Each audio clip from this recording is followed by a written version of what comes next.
Hi, నేను మీ బాలు కాయితీ సిరిసిల్ల. బలగం టీవీ వార్తలకు స్వాగతం, సుస్వాగతం. నేను మీ Sravanthi. Welcome to Balagam TV. ఈరోజు మార్నింగ్ న్యూస్కి శ్రవంతి గారు నేను రావడం జరిగింది. ఈరోజు రాజన్న సిరిసిల్ల జిల్లా వార్తలకు వచ్చేసరికి మనం ఈరోజు ఏమొచ్చినాయి సాక్షి పేపర్లు వచ్చేసి శ్రవంతి గారు అది లెక్క తేలింది, లోగుట్టు మిగిలింది. 13 లారీల ధాన్యం పక్కదారి, అధికారులపై శాఖపరమైన చర్యలు, 2 ఎంపీఎంలు, మరో CC suspension. DRDO, DCFO, DM, డీసీఓలకు షోకేసు నోటీసులు. నివేదిక అందగానే మరిన్ని చర్యలు. మిత్రులారా, ఏం వార్త వచ్చిందంటే ఇలా సాక్షిలో రాజన్న సిరిసిల్ల జిల్లా వచ్చేసరికి ప్రధాన ఫస్ట్ పేజీలో లెక్క తేలింది, లోగుట్టు మిగిలింది. 13 లారీల ధాన్యం పక్కదారి, అధికారులపై శాఖాపరమైన చర్యలు, 2 ఏపీఎంలు, మరో సీసీ సస్పెన్షన్. ఇది వచ్చేసి ఇప్పుడు 4 రోజులు శ్రమించి అధికారులు లెక్క తేల్చారట. ఏం చేశారంటే జిల్లా వ్యాప్తంగా 236 కొనుగోలు కేంద్రాల ద్వారా 2 నెలలు శ్రమించి 3,66,963 టన్నుల ధాన్యం సేకరించారు. ఇందులో 36 పారాబాయిలు, మరో 9 రైస్ మిల్లకు 3 లక్షల టన్నులను పైగా ధాన్యం తరలించారు. మిల్లులకు నిండిపోవడంతో పెద్దూరులోని అపరేల్ పార్క్ గోదాంలో నిల్వ చేశారు. ఇక్కడ నిల్వ చేసిన 1325 లారీల ధాన్యాన్ని అధికారులు 4 రోజుల పాటు శ్రమించి లెక్కించారట. ఇలా 22 గోదాంలో నిల్వ ఉన్న సుమారు 10,60,000 బస్తాలను నెట్ ఆధారంగా లెక్కించారు. 43,000 టన్నుల ధాన్యాన్ని నిల్వ చేయగా 4160 క్వింటాల వడ్ల ధాన్యం బస్తాలు లెక్కలు తేలడం లేదు. ఎంత? 4,160 క్వింటాలు. అంటే పోలీసులు నిర్ధారించిన 13 లారీల వడ్లు మాయమైనట్లు అధికారులు లెక్క తేల్చారు. ఈ ధాన్యం విలువ సుమారు 91 లక్ష. ఇక్కడ మీరు బాగా ఆలోచన చేయాలి మిత్రులారా. పోలీసులు తేల్చింది ఇప్పటి వరకు 91 లక్షలే. ఎంత అనుకుంటారు శ్రవంతి గారు చెప్పండి? సుమారుగా కోటి కాదు, 7 నుంచి 8 కోట్ల రూపాయల కుంభకోణం జరిగిందని చెప్పేసి బయట ఒక చర్చ నడుస్తుంది. ఇదంతా ఎవరే ఇప్పుడు అరెస్ట్ అయింది ఎవరంటే కాంగ్రెస్ లీడర్లు అయింది, కొంతమంది అధికారుల హస్తం ఉంది అని చెప్పేసి చెప్తున్నారు. ఇది బద్దెనపల్లిలో ఐకేపీ శ్రీదేవిని సస్పెండ్ చేశారు. రుద్రంగిలో డీసీఎంఎస్ కొనుగోలు కేంద్ర నిర్వాహకుడు గడ్డం స్వామి, తంగళ్లపల్లి మండలం బద్దెనపల్లిలో పిఎస్సిఎస్ నిర్వాహకుడు గాజుల నవీన్ ఉద్యోగం నుంచి తొలగించారు. పౌర సరఫరాల శాఖలో పనిచేస్తున్న అవుట్సోర్సింగ్ ఉద్యోగి వేణుని విధుల నుంచి తొలగించారు. కోనరావుపేటలో IKP APM Rajeshwar, Sircilla single window secretary నరేష్ను సస్పెండ్ చేశారు. వీర్నపల్లి ఐకేపీ ఏపీఎం దేవరాజును కూడా 4 రోజుల కిందట సస్పెండ్ చేసిరట. ఇదంతా చూడు పడతా అంటే చిన్న చిల్లలను సస్పెండ్ చేసి చేతులు దులుపుకునే ప్రయత్నం చేస్తుంది కాంగ్రెస్ ప్రభుత్వం. ఈడ ప్రభుత్వ ఆది శ్రీనివాస్ గారు ప్రాతినిధ్యం వహిస్తున్న ఈ జిల్లా ద గ్రేట్ మహేందర్ రెడ్డి ఉద్యమ నాయకుడు. మళ్ళా ఇక్కడ ఒక ఎమ్మెల్యే లెక్క, ఇక్కడ సిరిసిల్ల జిల్లాకు ఒక ఎమ్మెల్యే లెక్క కేకే మహేందర్ రెడ్డి గారు కూడా సిరిసిల్ల నుండే కాంగ్రెస్ అధికార పార్టీ నుంచి ఒక లీడ్ చేస్తున్నాడు. ఇక్కడ ఒక నియోజకవర్గ ఇన్ఛార్జిగా ఇంత వ్యవస్థ నడుస్తున్నా కూడా ఇంతవరకు నోరు ఇప్పటివరకు మెదపలే వాళ్ళు. సో ఈ విషయం మీద కలెక్టర్ గారు కూడా సీరియస్ అవ్వడం జరిగింది. ఏం చేసారు ఇక్కడ ఒకసారి చదవండి. అది ధాన్యం కొనుగోళ్లలో అక్రమాలపై కలెక్టర్ గరిమ అగర్వాల్ ఈ అక్రమాలు ఎవరు బాధ్యులైనా చర్యలు తీసుకోవాల్సిందేనని పోలీసు అధికారులను సూచించారు.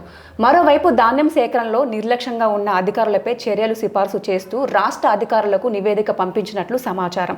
ఇప్పటికే పలువురు సస్పెన్షన్ వేటు వేయగా కొందరిని ఉద్యోగం నుంచి తొలగించారు. జిల్లా స్థాయి అధికారులు 4 షోకేజ్ నోటీసులు జారీ చేశారు. మొత్తం కలెక్టర్ సెలవులో ఉండగా ధాన్యం కొనుగోలు గోల్మాల్ వ్యవహారం బయటపడడంతో మరింత లోతుగా అక్రమాలను వెలికితీసే పనిలో పడ్డారు. రానున్న రోజుల్లో మరికొందరు అధికారులపై వేటు పడుతుందనే ప్రచారం కొనసాగుతుంది. ఇప్పుడు కలెక్టర్ గారు కూడా చాలా సీరియస్గా ఉన్నారు మేడం గారు. ఎందుకంటే ఆ మేడం కొంచెం స్ట్రిక్ట్గా ఉంది కాబట్టి కొంచెం ఇంతో అంత అధికారులు భయం పడుతున్నారు. కానీ ఇది కలెక్టర్ గారు కూడా విజ్ఞప్తి చూపిస్తున్నాం. అన్న ఆది శ్రీనివాస్ గారు మీకు కూడా రిక్వెస్ట్ చేస్తున్నాం, ఫస్ట్ దీని ఎంక్వైరీ ఆఫీసర్ మాత్రం చేంజ్ చేయాలి. ఇది మాత్రం ఇది తప్పుదారి పడుతుంది అన్న. ఎందుకంటే ఈ జిల్లాలో నిన్న మొన్నటి వరకు ఈ ధాన్యం కొనుగోళ్ల కేంద్రాలు పర్యవేక్షించిన అధికారులనే మళ్ళీ మీరు ఎంక్వైరీ ఆఫీసర్ ఇస్తే దీంట్లో అవినీతి అక్రమాలు అనేది బయటకు రావు. ఇది అర్ధాంతరంగా విచారణ ముగిసి అస్సలు దోషులు సంబంధం ఉన్నోళ్ళు తప్పించుకునే పరిస్థితి ఉంది. మళ్ళీ ఇదే సీసీలు ఏపీఎంలు చిన్న స్థాయిలు బలి అవుతారు తప్ప దీంట్లో ఒరిగేది ఏమి లేదు. ఇప్పుడు ఇందులో ఈనాడులో కూడా ఇదే దాని మీద తలా పిడికాడు, బొక్కింది బోలేడు. అంటే చాలా మంది తప్పులు చేశారు కానీ బొక్కింది బోలేడు, బయటపడేది కొంచెం అని చెప్పి ఈనాడులో కూడా ఫస్ట్ పేజ్లో ఇది వార్త వచ్చింది. సరదాపూర్లో ఇంకోటి మిత్రులారా ఇది చూడాలి మీరు. సరదాపూర్ అపరేల్ పార్క్లో ఇప్పుడు ఇది ఇక్కడనే కుంభకోణం జరిగింది వచ్చేసి ఇక్కడనే. ఈ ఫోటోల వ్యవస్థ కూడా చెప్పాలి. గోదాం లోపల ఒక కాంగ్రెస్ లీడర్ అంట పోసి ఇట్లా పోస్తాడు, పోసి ఈ నెట్ అంతా ఇటు కూలగొడతారు. ఈ వడ్డీలో వడంగానే ఏం చేస్తారు, ఈ సంచులు ఇప్పి మళ్ళీ ఇక్కడ సపోజ్ 10 క్వింటాలు ఉందనుకో, ఈ పొరపాటున పడ్డాయని మళ్ళీ ఈ సంచులు పక్కకేసి 20 క్వింటాలు చేస్తారు. ఇట్లా ఈ గవర్నమెంట్కి సంబంధించిన ఆల్రెడీ ఇందులో స్టోర్ చేసిన వడ్లను ఇలా కలుపుకొని మళ్ళీ ఇది గవర్నమెంట్కే అమ్మే పరిస్థితి, మళ్ళీ సివిల్ సప్లైకి అమ్మే పరిస్థితి కొంతమంది కాంగ్రెస్ లీడర్లు చేసి నిన్న మొన్నటి దాకా కొన్ని లక్షల రూపాయలు దొబ్బి తినారని ఒక ఆరోపణ కూడా వస్తుంది మిత్రులారా. ఇప్పుడు ఈ ధాన్యం కొనుగోలు కుంభకోణం మీద ఇప్పుడు ప్రభుత్వం ఇప్పుడు ఆది శ్రీనివాస్ గారి జిల్లా నుంచి అడుగుతున్న రిక్వెస్ట్ చేస్తున్నాను సార్ బలగం టీవీ తరఫున. అటువంటి దాన్ని సమర్థించారని నాకు ఒక వ్యక్తిగతంగా ఉన్న విశ్వాసం. కానీ మీ కాంగ్రెస్ లీడర్లు ఇలా ఇన్వాల్వ్మెంట్ అయి ఉన్నారు కాబట్టి మీ గ్రామశాఖ అధ్యక్షులు ఇంకా మీ కాంగ్రెస్ సర్పంచ్ల ఫోరం కూడా నిన్న మొన్నటి దాకా ఒకటి వాట్సాప్లో చక్కర్లు కొట్టింది. రాత్రి పోయి అక్కడ ఏమవసరం అండి మీ కాంగ్రెస్ సర్పంచ్కు ఒకసారి మాట్లాడించే ప్రయత్నం చేద్దాం ఆది శ్రీనివాస్ గారికి. ప్రభుత్వ సొమ్ము అది రైతుల నుంచి కొన్నాక కూడా మీరు ఇలాంటి వ్యవహారం చేయడం అనేది కరెక్ట్ కాదని నాకు ఉద్దేశం.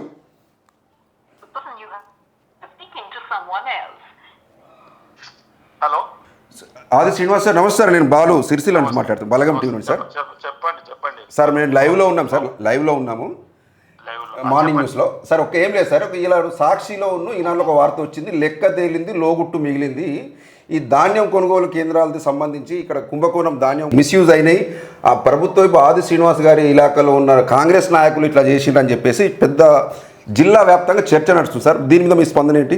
ఆ అంశంలో సమాచారం మాకు రాగానే దానిపైన పూర్తి స్థాయి విచారణ జరగమని చెప్పి ఆదేశాలు ఇవ్వడం ప్రభుత్వ పక్షాన సంబంధిత పోలీస్ శాఖ లేకపోతే డిఎస్ఓ అడిషనల్ కలెక్టర్ వీళ్ళందరూ కూడా దానిపై తగు చర్యలు తీసుకోమని చెప్పినప్పుడు వాస్తవం తేలిన తర్వాత అందులో బాధ్యులందరినీ కూడా చట్టపరంగా చర్య తీసుకొని వాళ్ళందరూ కూడా అరెస్ట్ చేసిండ్రు. వాళ్ళు జైలు కూడా పోయినట్టున్నారు. ఓకే, దీనికి రాజకీయ రంగు పులిపే ప్రయత్నం చేస్తున్నారు.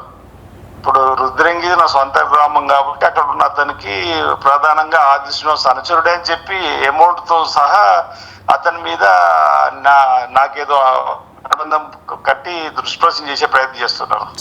ఇప్పుడు రాష్ట్రంలో ఒకరిద్దరు మొదలైనారంటే జిల్లాలో కూడా అదేవిధంగా నియోజకవర్గంలో కూడా తయారైన పరిస్థితి, అంటే బట్టగాల్చి మీదే వేయడం అనేది. అతని సోదరుడు మా కాంగ్రెస్ పార్టీ ఎక్సెప్ట్ సార్, అతను పొరపాటు చేసిందంటే మీరు దానికి సంబంధించి కాంగ్రెస్ పార్టీ పరంగా అతనిపై చర్యలు తీసుకునే అవకాశం ఉంటుంది. అలా సోదరుడు చేసే తప్పుకు మాకు సంబంధం లేదు కదా సార్. అయినా తప్పే, అతను కూడా చట్టపరంగా తప్పని తేలితే తీసుకుపోయారు. అతను 2 లారీలకు సంబంధించింది ఏదో ఉన్నదని, ఒక లారీ మరొక అతను రాజశేఖర్ అని, మరో 10 లారీలకు సంబంధించి కూడా మధుకర్ అనే వ్యక్తి 5 లారీలు సిద్దిపేట ప్రాంతంలో అమ్మిండి, 5 లారీలు ఆంధ్రలో అమ్మిండి అనేది కూడా మన సమాచారం ఉంది. అట్లా అన్నప్పుడు ఈ ఎవరైతే 10 లారీలు అమ్మిన అతనికి బీఆర్ఎస్ సంబంధించిన నాయకులతో అనుబంధం ఉందని చెప్పని కూడా ఇటువైపు కూడా వీళ్ళు విమర్శ చేసారు. అంటే వాళ్ళు చేసిన తప్పుకు పార్టీలో పనిచేసే నాయకత్వం సంబంధం ఎందుకు ఉంటుందో అర్థం కావడం లేదు. ఒకవేళ ఇక్కడ ఈ 2 లారీలకు సంబంధించి ఆది శ్రీనివాస్కి ఎంత సంబంధం ఉందని వాళ్ళు చెప్పి ప్రజలను నమ్మించే ప్రయత్నం చేస్తే ఆ 10 లారీలకు సంబంధించినటువంటి బీఆర్ఎస్ నాయకుడు సంబంధం ఉందంటే వాళ్ళు తన సమాధానం చెప్పగలుగుతారా? వాళ్ళకు కూడా సంబంధం ఉంటుంది, నాయకులకు బంధువులకు కూడా ఎందుకు సంబంధం ఉంటుంది? ఆ వ్యక్తి చేసిన తప్పు అనాలోచిత చర్య వల్ల జరిగినటువంటి చర్యలు తీసుకోమంటే దీనికి రాజకీయ రంగు పొలను కరెక్ట్ కాదనేది నా ఆలోచన. అది 13 లారీలకు సంబంధించినటువంటిది. తర్వాత వాళ్ళు ఏం ఆరోపణ చేస్తున్నారు, ఇంకా లోతుగా విచారణ జరిగితే ఇంకా ఎవరైనా ఉంటే దొరకవచ్చునమండి. మేము కూడా ఆదేశాలు ఇచ్చినాం. గత సంవత్సరం కూడా ఇట్లే జరిగింది అనుకుంటారు సార్? అంటే దాని పోయిన సంవత్సరం లెక్కలు తీయమని ఏమన్నా ఆదేశించారు అధికారులని? అంటే ఇప్పుడు తప్పు ఈ లింక్ లో ఎవరున్నా వారందరూ వచ్చేస్తారు నాకు తెలిసిన మటుకు. ఒకసారి ప్రాసెస్ ఎంక్వైరీ స్టార్ట్ అయిన తర్వాత ఒక కార్డు ఎండ్ అనేది కావాలి, ఎండ్ అయ్యేంత వరకు వెళ్తుంది. అది పోయిన సంవత్సరానికి వెళ్తుందా, అంత 3 సంవత్సరానికి వెళ్తుందా, లేకపోతే ఇయర్కి అవుతుందా, అది చట్టపరంగా పోలీసులు చేసేటువంటి ఎంక్వైరీ ద్వారా తేలాలి. కానీ మేము ఒక్కటి చెప్తున్నాం, పారదర్శకంగా విచారణ జరుపుకున్నాం. ఎవరైనా సరే ఇందులో దోషులను తేలితే మాత్రం వారిపైన చట్టపరంగా చర్యలు తీసుకోమని చెప్పినాం. ఇది మేము ప్లేన్ గా ఉన్నామని చెప్పే ప్రయత్నం, ఇది ప్రజాపాలన. మేము మొదటి నుంచి చెప్తున్నాం, ఎవరో ఒకరు తప్పిస్తే దానికి రాజకీయ రంగు పుల్లు వేసే ప్రయత్నం చేయడం వల్ల వాళ్ళు కూడా అనుకున్నాయి. ఇప్పుడు ఎవరో ఆది శ్రీనివాస్ అనుసరుడు ఇటు చెప్తే వాళ్ళ సోదరుడు కాంగ్రెస్ పార్టీ నాయకుడంత మాత్రం ఆది శ్రీనివాస్ అనుసరుడు ఎట్టు అవుతాడనే మాట చెబుతూ మరి ఆ 10 లారీలు తీసుకున్న అతను కూడా బీఆర్ఎస్ సంబంధించినటువంటి బంధువు అవుతాడు, మరి ఆయన బీఆర్ఎస్ కు సంబంధించిన నాయకుడు అవుతాడు. మరి ఆయన సంబంధం ఉన్నట్టే చెప్పడానికి వాళ్ళు కూడా మహిళలు అంటుకునే ప్రయత్నం జరిగింది, చర్చ జరుగుతుంది. ఇంకొకటి సార్, మీ ద్వారా నేను చెప్పే ప్రయత్నం చేస్తుంటే ఇలాంటి సందర్భాలలో రాజకీయ రంగు పులుముకోవడం కరెక్ట్ కాదు అని చెప్పే ప్రయత్నం చేస్తున్నా. మా మనసు ఎంత బాధపడుతుందో, మామూలు అభిమానించే వాళ్ళ మనసు ఎంత బాధపడుతుందో వాళ్ళ మీద ఆరోపణ చేసి వాళ్ళ మనసు కూడా అంతే బాధపడుతుంది. కాబట్టి కరెక్ట్ గా తప్పు తప్పడాలి. దేనికి బంధుత్వాలను వీళ్ళు తీసుకురావడం కరెక్ట్ కాదనేది నా ఆలోచన. ఇంకొక ప్రశ్న సార్, ఇప్పుడు దీని ఎంక్వైరీ ఆఫీసర్ ఇప్పుడు అడిషనల్ కలెక్టర్ గారిని పెట్టారు. అయితే నిన్న మొన్నటి వరకు ఆయన పర్యవేక్షణలో కొనసాగింది కాబట్టి ఈ విచారణ పారదర్శకంగా సాగుతుందా లేదని ఒక అనుమానం కూడా రేకెత్తుతుంది. ఏమన్నా దీని మీద ఏమన్నా చర్యలు తీసుకునే అవకాశం ఉందా సార్? ఇప్పటి వరకు ఈ లోతైన విచారణ జరపడానికి కారణంలో వారు కూడా ఒకరు సార్. సమాచారం వచ్చినప్పుడు వారు కూడా ఉన్నారు కాబట్టి ఆదేశాలు ఇచ్చినాం. ఆ ఆదేశాలలో ఇప్పుడు ఆధునికమైనటువంటి పద్ధతులు వచ్చినాయి. ఎవరెవరికి మాట్లాడుకుంటారని ఇంత ముందు వాళ్ళు చెప్తే తప్ప తెలిసేది కాదు. ఇప్పుడు అట్లా కాదు కదా, ఎవరి ఫోన్ నుంచి ఎవరికి పోయింది అనేది ఇప్పుడు లింక్ కూడా దొరుకుతుంది కదా. సార్ ఇప్పుడు పోలీసుల మీద ఒత్తిడి ఏమైనా చేస్తారా సార్? కాంగ్రెస్ నాయకులు మొత్తం అంటే ఈ ప్రాథమికంగానే కొంచెం అంత విచారణ చేసి కేసు క్లోజ్ చేయండి అనే లెక్కల బయట ప్రచారం జరుగుతుంది కాబట్టి ఏమన్నా అట్లా ఉండే అవకాశం ఉందా? మీరు చెప్తున్నట్టు మరి రాజకీయ ఆరోపణ చేసిన వ్యక్తి బయట లేడు కదా, అతను కూడా లోపలనే ఉన్నాడు కదా అంటున్నారు, అరెస్ట్ కాబట్టి కదా. ఓకే. కాబట్టి మేము పారదర్శకంగా ఉన్నాం, ప్లేన్ గా ఉన్నాము, చట్టపరంగా చర్యలు తీసుకోమని నేనేమంటున్నా. ఆ 91 లక్ష ప్రజాధనం దుర్వినియోగం అయిందని చెప్పనేది ముందు అంత అవుతుందా లేదని ఎవరు చెప్పకుండా ఇది ముందంటే దాన్ని రికవరీ చేసి వాళ్ళని అరెస్ట్ చేసినట్టు ఈ ప్రభుత్వం అభినందించండి ముందుగాల. ఓకే. ఈ ప్రభుత్వం వాళ్ళు అభినందించాలి కదా. తప్పు చేసిన వాడిని కూడా వెనుకేసుకు వస్తలేదు ప్రభుత్వం అని చెప్పని, అది లేకుండా దీనికి ఇది ఉన్నది అది ఉన్నదని చెప్పని కోడిగుడ్డు మీద ఈకలు పెడితే ఈ విధంగా కాంగ్రెస్ పార్టీకి అనుబంధం అని చెప్పి వ్యక్తిగతంగా నన్నేదో బదిలీ చేసే ప్రయత్నం చేస్తుంటే ప్రజలు విజ్ఞులు, రైతులు విజ్ఞులు అలా ఆలోచిస్తారు. మేము ఉపేక్షించాం. ఇదే కాదు, ఏదైనా చట్టపరంగా తప్పు ఉంటే వారిపైన తగు చర్యలు తీసుకోమని ఆదేశాలిస్తాం. ఓకే. థ్యాంక్ యూ సార్, ధన్యవాదాలు సార్. ఓకే, నమస్కారం. చూడండి మిత్రులారా, ఆది శ్రీనివాస్ గారు కూడా స్పందించారు. తప్పు చేసిన వాడిని ఎట్టి పరిస్థితులు పెట్టడం, ఇది ప్రజాపాలన, ఖచ్చితంగా చట్టపరం మాత్రం చర్యలు తీసుకుంటాం అని చెప్తారు. అది సాధ్యమైంది అంటారా శ్రీనివాస్ గారు? ఓకే, అందులో ఎవరున్నారు అంటే మా చుట్టాలైనా సరే బంధువులు అయినా సరే కూడా ఎవరిని కూడా మేము వదలమని చెప్పేసి అయితే వారు మాట్లాడడం అయితే జరిగింది. ఇంకోటి నెక్స్ట్ వార్త వచ్చేసి ఇంకేమున్నాయి, ఇంకా పిల్లల బంగారు భవితకు పోలియో చుక్కలు ఖచ్చితంగా రిక్వెస్ట్ చేయండి. ఇది మన ప్రేక్షకులు కూడా, ఎందుకంటే పిల్లలు ఖచ్చితంగా పోలియో చుక్కలు వేయించాలి. 0 నుంచి అంటే పుట్టిన బేబీ నుంచి 5 సంవత్సరాల లోపు పిల్లలకి ప్రతి ఒక్కరికి నిన్న వేశారు, ఈరోజు కూడా వేస్తున్నారు. సో నేడు రేపు ఇంటింటికి తిరిగి పోలియో చుక్కల పంపిణీ. జిల్లాలో 94% pulse polio. Collector Garima Agarwal. Sircilla బంగారు భవితకు తల్లిదండ్రులు పోలియో చుక్కలు విధిగా వేయించాలని కలెక్టర్ గరిమా అగర్వాల్ సూచించారు.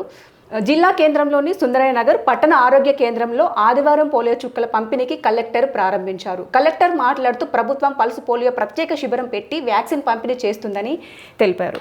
ఓకే మిత్రులారా, ఖచ్చితంగా 0 నుండి 5 సంవత్సరాల పిల్లలు ఖచ్చితంగా పోలియో చుక్కలు వేయించండి. ఇటువంటి కార్యక్రమాలు ఖచ్చితంగా విజయవంతం చేయండి. ప్రజలు అవేర్నెస్ ఖచ్చితంగా కల్పించాలి. జిల్లా కలెక్టర్ గారు కూడా పాపం రోజు పొద్దున్న లేస్తే చాలా కష్టపడుతున్నారు, చాలా విజిల్ చేస్తున్నారు. మేము చూస్తాం, జనరల్గా వాట్సాప్ గ్రూప్లు వస్తాయి కాబట్టి.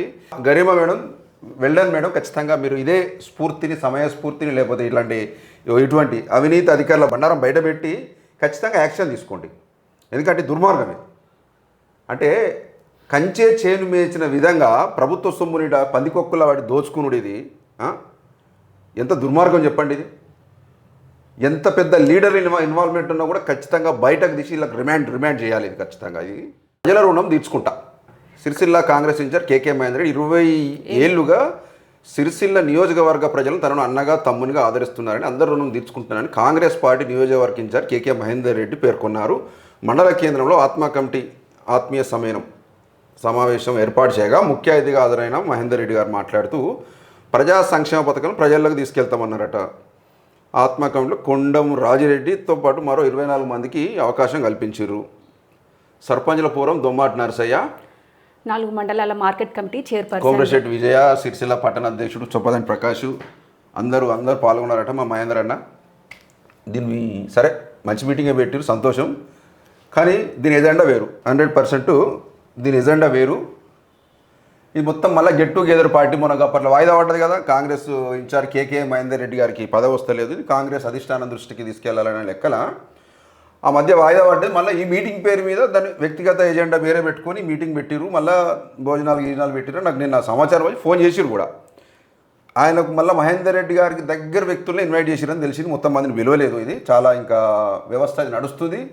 దీనికి సంగీత శ్రీనివాసం ఉందామా జిల్లా అధ్యక్షుడు పేరు Chandrakala, Sircilla municipal floor leader. Sircilla నుంచి పార్టీ లీడర్లు అందరూ పిలిచిండు మహేందర్ రెడ్డి గారు. ఈ జిల్లా అధ్యక్షుడు, డిసిసి ప్రెసిడెంట్, మళ్ళీ సంగీత శ్రీనివాస్ గారికి జిల్లా ప్రెసిడెంట్. మళ్ళీ ఇన్విటేషన్ లేదు అనుకుంటున్నాను నేను. ఇప్పుడు ఇది చెప్తే రాకపోతే అది వేరు, కానీ ఖచ్చితంగా పిలోడు. ఎందుకంటే వీళ్ళకి కోల్డ్ వార్ నడుస్తుంది. రాజన్న సిరిసిల్ల జిల్లాలో కాంగ్రెస్ మండల ప్రెసిడెంట్లను కూడా నియోజకవర్గంలో ఇంతవరకు తంగలపల్లి కానీ, ఎల్లారెడ్డిపేట, ముస్తాబాదు, సిరిసిల్ల టౌను, ఏది మండల ప్రెసిడెంట్లకు కూడా ఈ లొల్లులు మహేందర్ రెడ్డి గారికి, ఆ సంగీతం సీన్ గారికి మొత్తం పడక ఎక్కడ కమిటీలు అక్కడ ఆగిపోయినాయి. వ్యవస్థ ఎక్కడ కమిటీలు అక్కడ ఆగిపోయినాయి. సీనియర్ కార్యకర్తలు పట్టించుకునే దిక్కులేదు. ఇంట్లో కూడా మొత్తం అంతటా అయిపోయినాయి. మొత్తం రాష్ట్రం మొత్తం అయిపోయినాయి. సిరిసిల్ల ఆగినాయి. వీళ్ళ పరిస్థితికి ఇది. సొంత పార్టీల మండల ప్రెసిడెంట్లను, టౌన్ ప్రెసిడెంట్ను నియమించుకునే పరిస్థితి లేదు. ఇలా ప్రజల రుణం తీర్చుకుంటారట. వాళ్ళ కుమ్ములాటలో సరిపోతాయి. ఈ రుణం ప్రజల రుణం పక్కన పారేస్తే మండల కమిటీలు వేసుకుంటలేరు వీళ్ళు. వాళ్ళ ఈయన గుంజ, ఆయన గుంజ నడవల కార్యకర్తలు గంగలగలవని ఈ కాంగ్రెస్ వాళ్ళు. ఇది రెస్పాండ్ కాండి మహేందర్ అన్న. ఇది ఏంది? ఇది మీరు ప్రెస్ మీట్ పెట్టి ఇది సీరియస్గా యాక్షన్ తీసుకోమని చెప్పండి. ప్రభుత్వానికి, కలెక్టర్కు సీరియస్గా చెప్పండి. ఇది మీ కాంగ్రెస్ వాళ్ళు నటిలా. మీ కాంగ్రెస్ వాళ్ళు ఉండి ఇగో చూడు కోట్ల రూపాయలు, ఇది 91 లక్షలు, కోట్ల రూపాయలు పందికొక్కు లెక్క మింగిరు, పందికొక్కు లెక్క. ఇవి ప్రశ్నించరు, ఇవి అడగద్దు మీరు. సిరిసిల్ల కూడా ₹1 నిధులన్నీ వస్తున్నాయన్న. ఏం రుణం తీసుకుంటారే? జర పైసలు ఎక్కదొక్క పట్టుకురారు సిరిసిల్ల డెవలప్మెంట్కు. ఇచ్చిన హామీలు ఎట్లా మీ ప్రభుత్వం నెరవేర్చదు? తులం బంగారం ఏమేమి ఇచ్చిరమ్మా? ఏమైనా ఐడియా ఉన్నాయా? తులం బంగారము, మహిళలకు ₹2,500, స్కూటీలు, ఇంకేమేమో చెప్పారు కదా. బస్సు మాత్రం ఫ్రీగా పెట్టారు. అదొక్కటి మాత్రమే హామీలలో నెరవేర్చారు. ఎప్పుడు ఎక్కినావు నువ్వు బస్సు? శ్రీరాంతి ఆధార్ కార్డు ఉంది కదా. ఇక అట్లా ఒక బస్సు మాత్రం ఫ్రీగా ఇచ్చిరట. ఇంత దుర్మార్గంగా ఉంటే ఇగో ఇది ఎక్కడమ్మా తీసుకురావాలా? జోరుగా ఇసుక రవాణా, ఆన్లైన్లో అనుమతులు, ఆఫ్లైన్లో అక్రమాలు, నిబంధనలు పాటించని వ్యాపారులు, పట్టించుకొని అధికారులు. సో నివాసాల మధ్య ఇసుక డంపు. సో అంటే ఇంటి మధ్యలోనే, నివాసాల మధ్యలోనే ఇసుకనే డంపింగ్ చేస్తున్నారు. ఆన్లైన్లో ఇసుక అనుమతులు తీసుకుంటూ ఆఫ్లైన్లో అక్రమాలకు పాల్పడుతున్నారు. ప్రభుత్వ నిబంధనలు ఇసుకలో తొక్కేస్తూ ట్రాక్టర్లలో యథేచ్ఛంగా తరలిస్తున్నారు. ఇంత జరుగుతున్నా అధికారులు మాత్రం పట్టించుకోవడం లేదనే ఆరోపణలు వినిపిస్తున్నాయి. చూడండి మిత్రులారా, ఇగో గత గవర్నమెంట్లో ఏమో బాగా ఇసుక రవాణా అయింది, ఇసుక అక్రమం, ఇల్లీగల్ స్మగ్లింగ్ అయింది, అట్లా ఇట్లనే ఆరోపించారు. ఇప్పుడు కాంగ్రెస్ ప్రభుత్వం మీద అధికారం ఉన్నది. మళ్ళీ ఇక్కడ ఎందుకు అడ్డుకుంటలేరు? సాక్షి పేపర్లో వచ్చింది వల్ల లింగంపల్లి మూలవాగు నుంచి తీసుకెళ్తున్నారు ట్రాక్టర్స్. ఇక్కడ కన్స్ట్రక్షన్ అనేది ఇక్కడ కుప్ప ఉంది. ఏది ఇక్కడ జనావాసాల మధ్య కూడా కాదు, దూరం ఉన్నాయి. అంటే పక్క మళ్ళీ ఎక్కడికో జెండా ఎత్తాయి. అక్కడ నుంచి వేరే ప్లేస్కి తరలించి ఇది అమ్ముకుండే కదా కథ. మిత్రులారా, ఆది సీనన్న మీరు కూడా ఖచ్చితంగా మంచి ప్రకటన చేసిరన్న. ఎందుకంటే ఎంతటి వారైనా ఖచ్చితంగా చట్టరీత్యా చర్యలు తీసుకుంటామని చెప్పారు కాబట్టి సంతోషం అన్న. కానీ ఇటువంటి దుర్మార్గమైన విషయాలను, ఇటువంటి కుంభకోణాలను, ఇటువంటి అక్రమాలను, ప్రజాధనాన్ని కొల్లగొట్టేటోళ్ళని మాత్రం ఎట్టి పరిస్థితుల్లో సహకరించొద్దు, మీరు సపోర్ట్ చేయొద్దు. అది కాంగ్రెస్ వాళ్ళు కానీ, బీఆర్ఎస్ వాళ్ళు కానీ, ఎవరైనా కానీ. నిజంగా ఇది కాంగ్రెస్ చెడిపోయేది. కాంగ్రెస్ చాలా బదనామైంది. ఈ ధాన్యంకు, ఈ మిస్యూజ్ సంబంధించి, ఈ కుంభకోణం మీద, ఈ లారీల మాయం మీద కాంగ్రెస్ ప్రభుత్వానికి ఆదిశీన మీకు కూడా చాలా చెడ్డ పేరు వచ్చింది. ఇది మీకు ఖచ్చితంగా, మీరు వ్యక్తిగతంగానైతే నాకు తెలిసిన మటుకు అట్లా చేయరు. కానీ నీ అనుచరుల వల్ల మీకు కూడా చెడ్డ పేరు వస్తే ఖచ్చితంగా ఇది యాక్షన్ తీసుకోవాలి. ఇంకా పెద్ద పెద్దలు ఉన్నారని చెప్పి బయట అంటున్నారు. అధికారులు, మంచి జిల్లా స్థాయి అధికారులు కూడా ఇలా ఇన్వాల్వ్మెంట్ ఉన్నారు. గతంలో పనిచేసిన జిల్లా స్థాయి అధికారులు కూడా పోయినసారి కూడా ఇట్లా జరిగిందట. అది ఖచ్చితంగా ఎంక్వైరీ చేయించండి. పొద్దుకు 10 సార్లు పోయేస్తుంది ఇట్లా కరెంటు, 10 సార్లు. ఏమైనా రాత్రి వరకు సెస్ వరకు మళ్ళీ డిఓ ఫోన్ చేసి మంచిగా పని చేస్తున్నాం సెస్ కంటే అని చెప్తారు వీళ్ళు. ఇక్కడ ఫ్యూజ్ వైర్, మా పక్కకు ఫ్యూజ్ వైర్ అయితే ఫోన్ చేస్తే గంటకు వచ్చింది మొన్న. ఇంకోటి మిత్రులారా, మీకు చిన్న విషయం చెప్పాలి. ఇడుపు కాగితం సినిమా ఇది. నాగదుర్గ ప్రియదర్శి నాకు ఇద్దరు పరిచయమే. వాళ్ళ ఒక సినిమా మన ట్రైలర్ రిలీజ్ అయింది, సుజిత్. ఇడుపు కాగితం అంట, అందులో స్పష్టత ఉందంట. అది తెలుగు భాష అంట, పాత పదాలంట. ఎవడికి నేర్పుతున్నారా మీరు? కాగితం అనేది అసలు తెలుగు పదమే కాదు, అరబిక్ పదం. మరగలు ఏలిన రాజ్యాలు ఎవరివి? భాష సంకరమైంది, ఎవరిది? కొడుకులు మమ్మల్ని అంటారని చెప్పి సుజితుడు మిత్రుడు జర్నలిస్టు రాకేష్ మంచి కౌంటర్ ఇచ్చాడు. మిత్రుడు, మా యాస అంటే మాకు పౌరం, మా పలుకంటే మాకు గౌరవం, పౌరం అంటే పక్షి. చాలా అద్భుతంగా రాశాడు. ఈ దొంగనా కొడుకులు తెలంగాణ భాష మీద పడి ఏడుస్తారు. అరే మీ రాష్ట్రం మీకైంది, మా రాష్ట్రం మాకైంది, మంచి అన్నదమ్ముల లెక్క విడిపోయినాం, మంచిగా ఉండాలరా అంటే ఇది ఏంద్రాబాయ్ దాడి? ఇది తెలంగాణ భాష మీద, యాస మీద దాడులేంద్ర నాయన. తెలంగాణ పదాల మీద మీకు పట్టు దొరకాలన్నా, తెలంగాణ లాంగ్వేజ్ యాస మీద, భాష మీద మీకు 100 జన్మలెత్తిన రావు. సుజిత్ తెలంగాణ భాష మీద, తెలంగాణ అభివృద్ధి మీద వాడు ఓర్వలేరు కొంతమంది. మొత్తం ఈ చంద్రబాబు అనుకో, ఈ పవన్ కళ్యాణ్ టీం ఉన్నట్టున్నారు వీళ్ళంతా. సాయి వంశీ గారు మంచి విశ్లేషణ రాశారు దీని మీద. మీకు ఇట్లా అంటాం రా భయ్, బువ్వా అంటాం, కూరలు అంటాం, ఇడుపుగాయుధం అంటాం, విడాకులు మీరు మీ దగ్గర అనుకుంటారు కావచ్చు. తెలంగాణ భాషలో ఆ మట్టి పరిమళం, ఆ మాధుర్యం మీకు అర్థం కాదురా నాయన. తెలంగాణ గురించి ఏం తెలుసు మీకు? 1200 మంది అమరులై తెలంగాణ సాధించుకున్నాం. ఇప్పటి కూడా మీ దరిద్రం పోతలేదు మాకు ఇక్కడ తెలంగాణలో. ఇడుపు కాగితం సినిమా ప్రియదర్శన, మీకు నాగదుర్గ చెల్లె, నువ్వు కూడా మంచి అవకాశం వచ్చింది. సినిమాలో కూడా ఈ ఫోక్ సాంగ్లో ఇన్ని రోజులు రాణించిన యూట్యూబ్లో, ఇప్పుడు సినిమా హీరోయిన్గా తెలంగాణ హీరోయిన్ ఖచ్చితంగా రాణించాలి నాగదుర్గ. ఖచ్చితంగా మా బలగం టీ తరపున నా బ్లెస్సింగ్స్ కూడా మీకు, మా అభినందనలు కూడా తెలుపుతున్నా నాగదుర్గ. మీరు మంచి స్థాయిలో ఉండాలి. ఇటువంటి చెత్తగాలను అసలు పట్టించుకోవద్దు. తెలంగాణ భాష యాస బలగం సినిమా ప్రజలు గుండెలకు కత్తుకున్నారు. వెనకట లవకుశ సినిమా వెనకట ఊళ్ళో లేచిర్రు. బలగం 4 కోట్లతో తీసిన సినిమా బ్లాక్ బ్లస్టర్ అయింది. అది తెలంగాణ మట్టికి ఉన్న, తెలంగాణ భాషకున్న ఒక విలువ. మా సంస్కృతికి ఇట్టే ఉంటుంది రా భయ్. మేము మా పదాలు మీకు అర్థం కాకపోతే అర్థం కాదని వదిలిపెట్టాం. ఇన్ని రోజులు మీ ఆంధ్ర సినిమాలల్లా మా తెలంగాణ భాషను కించపరుస్తూ విలన్లకు పెట్టి ఇన్ని రోజులు అవమానించారు. అరే మా రాష్ట్రం మాకైనా కూడా ఇంకా వదిలిపెట్టకపోతే ఎట్లా? ఇది ఆంధ్ర బాబులు చెప్పండి. ఇది ప్రాంతీయ భేదాలు కూడా మనకు అవసరం లేదు. నేను కూడా అసలు మాట్లాడద్దు అనుకుంటా, కానీ తప్పలేదు. మా తెలంగాణ సంస్కృతి మీద, భాష మీద దాడి చేసినప్పుడు తిట్టకపోతే ఏం చేస్తాం చెప్పు? నిన్న కవిత గారు మంచి ప్రకటన చేసింది, ఒకటి బ్రహ్మాండమైన ప్రకటన చేసింది. ఆమె ప్రకటన చేస్తే ఇడుపు కాగితం వెళ్ళే సినిమా పేరేంటి? ఇడుపు కాగితం అనే పేరు పెట్టింది. ఇడుపు కాగితం అంటే ఏందో అర్థమైతలేదు కదా, దాని మీద ట్రోలింగ్ చేస్తున్నారు. నేను ఒకటే మాట్లాడుతూ ఉన్నా, ఇడుపు కాగితం అంటే అర్థమైతలేదు అని కొంతమంది ఏదైతే మాట్లాడుతున్నారో, పోయి సినిమా యాక్టర్ పవన్ కళ్యాణ్ ఉన్నాడు, ఆయన అడుగుని అర్థమైందో చెప్తాడు. మిత్రులారా, కవిత గారు కూడా మంచిగా రెస్పాండ్ అయ్యారు. కానీ వ్యక్తిగతలకు వెళ్ళొద్దు. ఈ దొంగనా కొడుకులు మళ్ళీ ఈ కొంతమంది పవన్ కళ్యాణ్ పేరు చెప్పుకొని ఆ జనసేన పార్టీ పెట్టుకొని పోస్ట్ పెడుతున్నారు కాబట్టి పవన్ కళ్యాణ్ గారిని మీ మీద ఇట్లా నేను విమర్శిస్తున్నారు. ఇట్లా ఇటువంటి ప్రకటనలు వస్తాయి ఖచ్చితంగా తెలంగాణ సమాజం నుంచి. మీ కార్యకర్తలు, మీ లీడర్లు ఇట్లా తెలంగాణ మీద, తెలంగాణ భాష మీద దాడి అయ్యేవాటి. ఇటువంటి కవిత అక్క లాంటి వాళ్ళు ఇడుపు కాగితం అంటే ఏంటిదిరా అంటే మీకు తెలియదురా నాయన, మీ పవన్ కళ్యాణ్ అడుగుపోరంటే ఏమన్నట్టు కథ? మీ ఒళ్ళు చేయబట్టి, నీ అనుచరులు చేయబట్టి మీకు కూడా చెడ్డ పేరే కదా పవన్ కళ్యాణ్ గారు. ఇవి తగ్గించుకోండి. ఎందుకు ఇవి? ఇప్పుడు తెలంగాణ లేదు, మీరు మొత్తం బువ్వ తినిపించింది, సన్నబియ్యం తినిపి మొత్తం నేర్పించింది, అమ్మాగా తిరుగు నేర్పించింది. అరే మీ రాష్ట్రంలో మీరు బతుకుర్రి, మీ భాష మీద సరే, మీ దాంట్లో మేము ఏలు పెడతాం కానీ మా దాంట్లో ఏలు పెట్టకురు పోయి.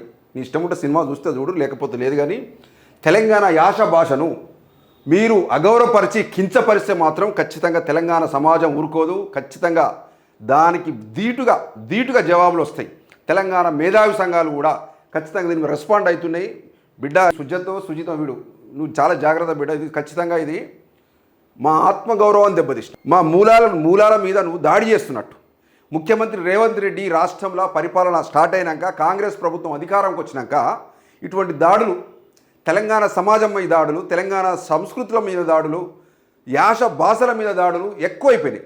రేవంత్ రెడ్డి గారు ఎందుకు మీకు మీ హయాంలో ఎందుకు అవుతున్నాయో మీరు అర్థం చేసుకోవాలి సార్. ఖచ్చితంగా చంద్రబాబు కంచె నుంచి, ఆయన కోర్టు నుంచి బయటకు వచ్చి ఖచ్చితంగా మీరు కొంచెం పనిచేయాలి. లేకపోతే చెడ్డ పేరు వస్తుంది. నీ కాంగ్రెస్ ప్రభుత్వంకి 20 ఏళ్ళైనా రాదు తెలంగాణ. ఇటువంటి వ్యవహారాలు నడిస్తే కష్టం. అది ఇప్పటికే అంటారు, ప్రో సిబిఎన్ అంటారు, బీజేపీ అంటారు. అసలు ఆరోపణల నుంచి మీరు బయటపడాలంటే రేవంత్ రెడ్డి గారు ఖచ్చితంగా ఇటువంటి మీరు యాక్షన్ తీసుకోవాలి. ఆ పవన్ కళ్యాణ్ మీకు దగ్గరలో ఉంటాడు కదా, మాట్లాడండి. ఆయన కార్యకర్తలు ఇట్లా దాడులు చేస్తారు, చంద్రబాబు అనుచరులు పెడుతున్నారు, టీడీపీలో పెడుతున్నారు. ఇవన్నీ థ్యాంక్ యూ మిత్రులారా. ఈరోజు ఈ టాపిక్తో ముందుకు వచ్చినాం. మా జర్నలిస్టు శ్రవంతి గారు కొన్ని వార్తలు అందించి నేను కూడా అందించడం జరుగుతుంది. నెక్స్ట్ ప్రతిరోజు మన బలగం టీవీలో శ్రవంతి గారు ఒకసారండి. శ్రవంతి గారు రోజు మార్నింగ్ న్యూస్ చదివే పరిస్థితి వస్తుంది. ఇప్పుడు కొత్తగా మనం ఇప్పుడు చెప్తున్నాం. మనం ఉన్న చిన్న వనరులల్లా ఉన్న దాంట్లో మేము వెళ్ళదిస్తాం. ఖచ్చితంగా మీ ఆశీర్వాదాలు మాకు ఉండాలి. బలగం టీవీని ఖచ్చితంగా సబ్స్క్రైబ్ చేసుకోండి, షేర్ చేయండి వీడియోలు. మీరెంత సపోర్ట్ ఇస్తే ఖచ్చితంగా శ్రవంతి గారు ఖచ్చితంగా మీరు మార్నింగ్ మన ప్రేక్షకులు ఉన్నది ఉన్నట్టు నిజాలు చెప్పే ప్రయత్నం చేయండి. ఎందుకంటే మనం ప్రజల పక్షాన ఖచ్చితంగా బలగం టీవీ నిలబడాలి. ఏ సమస్య అయినా కూడా నిజంగా అన్యాయం జరిగితే మాత్రం మేము వస్తాం. మేము కూడా మన బలగం టీవీ హైదరాబాద్ కేంద్రం కూడా కార్యాలయం ప్రారంభమైంది. త్వరలోనే ఇంకా మంచి స్థాయికి మీ ఆశీర్వాదాలు పోతాం. ఇప్పటికీ ఆల్రెడీ ఒక ఛానల్ మనం 10 లక్షల సబ్స్క్రైబ్ ఒకటి ఉన్న ఛానల్ ఉంది. మేము ఇంకోటి 10,000 8,000 ఉంది. కానీ కొంచెం మీరు అందరూ సపోర్ట్ చేయండి మాకు. ఖచ్చితంగా మంచి పాటలు ప్రొడ్యూస్ చేస్తాం ఈ బలగం టీవీ ద్వారా. ఎక్కడ ఎలాంటి అవినీతి జరిగినా కూడా మన బలగం టీవీ కూడా మీ ముందు ఉంటుంది. థ్యాంక్ యూ అండి. ధన్యవాదాలు. Thank you.